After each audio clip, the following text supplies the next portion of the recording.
WW está de volta e temos agora conosco o advogado criminalista Celso Vilardi. Mas antes disso, cadê ele? Não sei se ele já apareceu, Fernanda. Cadê o Celso? Aí, o professor Celso, muito bem-vindo conosco novamente aqui no WW. Boa noite a todos. Professor, daqui a pouco a gente já vai com o senhor aí lançar a primeira, mas antes a gente vai chamar o nosso repórter lá em Brasília para falar do depoimento do ex-presidente Jair Bolsonaro, que durou 3 horas. Ele depôs sobre o caso das joias hoje em Brasília, foi ouvido na condição de investigado. E para a Polícia Federal, ele disse que só soube dos presentes em dezembro de 2022. A apuração é do nosso repórter Leandro Magalhães e é com ele que a gente fala ao vivo agora. Olá, Leandro, boa noite.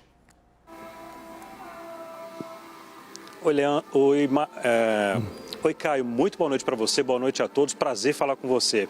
Caio, nós da CNN acompanhamos a chegada de Jair Bolsonaro nesse condomínio no Jardim Botânico aqui em Brasília no início da noite.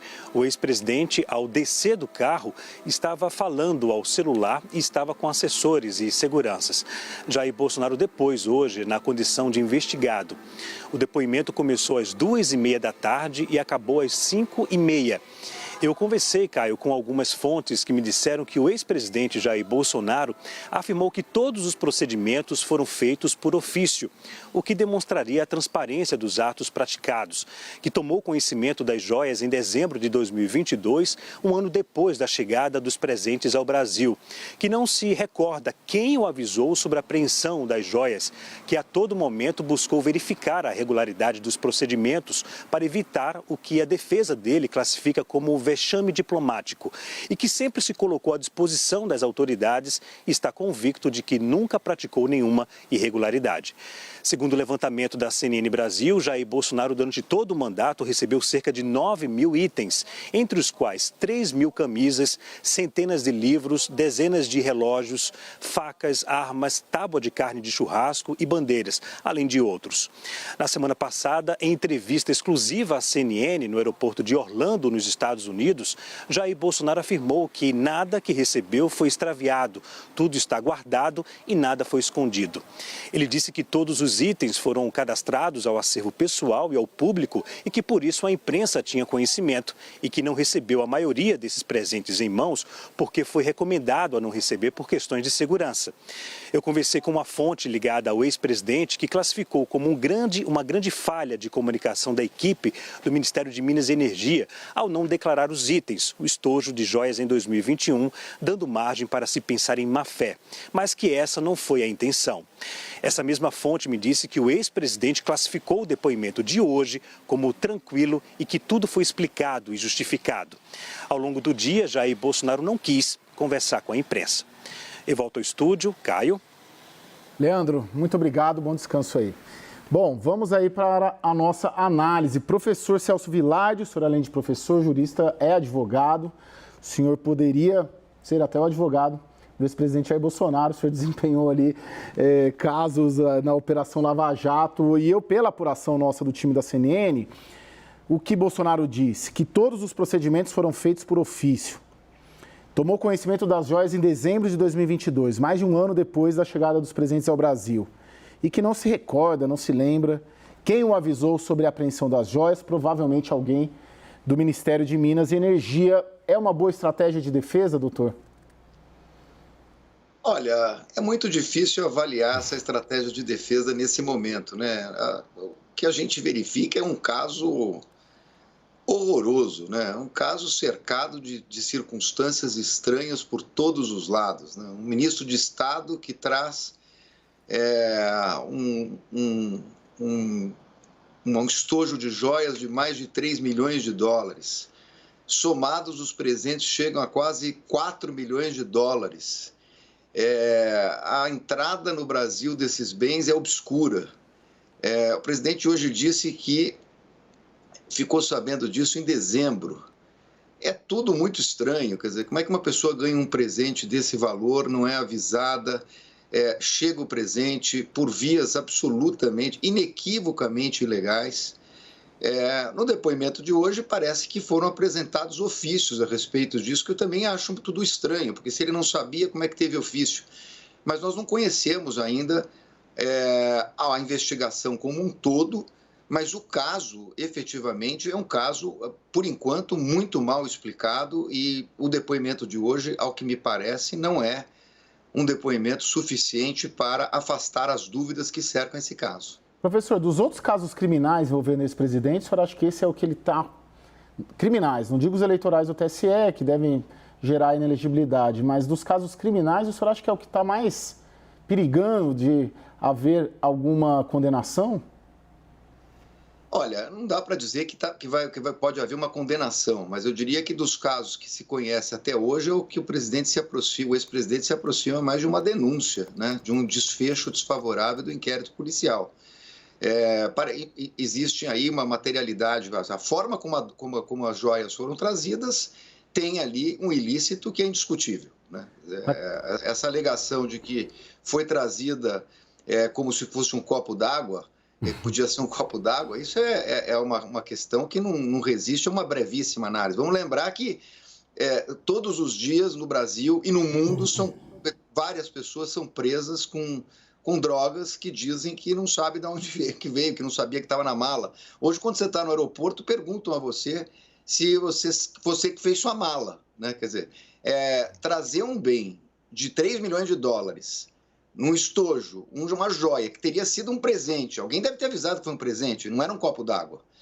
É tudo muito estranho. Tentar liberar essas joias da maneira como foi, inclusive, filmado, um auditor que resistiu. E a falta de transparência, quer dizer, primeiro teve o primeiro estojo, depois o segundo estojo. O ex-presidente teve a oportunidade de reunir tudo isso. Não, teve uma matéria jornalística que trouxe à luz o terceiro estojo. Então, eu diria que há um delegado que, diga-se de passagem, é extremamente competente, que está apurando. Eu acho que esse caso é o que traz mais perigo do ex-presidente se aproximar de um processo criminal, porque, por hora, estamos apenas na fase investigativa. Agora, também temos que dizer que não é porque é ex-presidente da República que tem que ser tratado com mais ou menos rigor. Se ele fizer a comprovação de que tudo foi transparente, que tramitou por ofício, que não tem dúvida, então ele não será denunciado. Mas até agora as explicações parecem precárias. Raquel? Caio, a gente não teve acesso ao depoimento do presidente, né?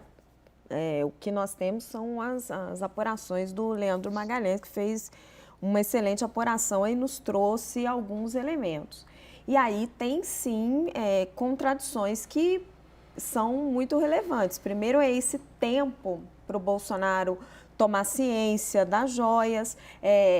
Tem uma alegação ali de que ele tenta reaver para evitar um vexame diplomático, que seria um presente de um país ser levado a leilão. É uma alegação estranha, porque é um valor muito alto, é um presente de um montante, assim, 16 milhões e 500 mil reais, que já estava ali perdido no aeroporto há mais de um ano, então a Arábia Saudita ainda estava preocupada onde chegava esse presente, enfim.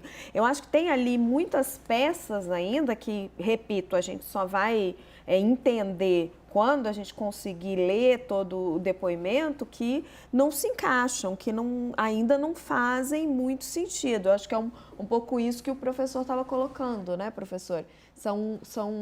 Pelas poucas informações que a gente tem, são muitas brechas, né, muitas versões contraditórias. E de mais a mais, né, Raquel? Vexame diplomático é trazer um estojo de joias com esse valor sem declarar para a Receita Federal. Porque, assim, se isso é um presente, se vai se incorporar ao patrimônio da União, por que ninguém declarou isso?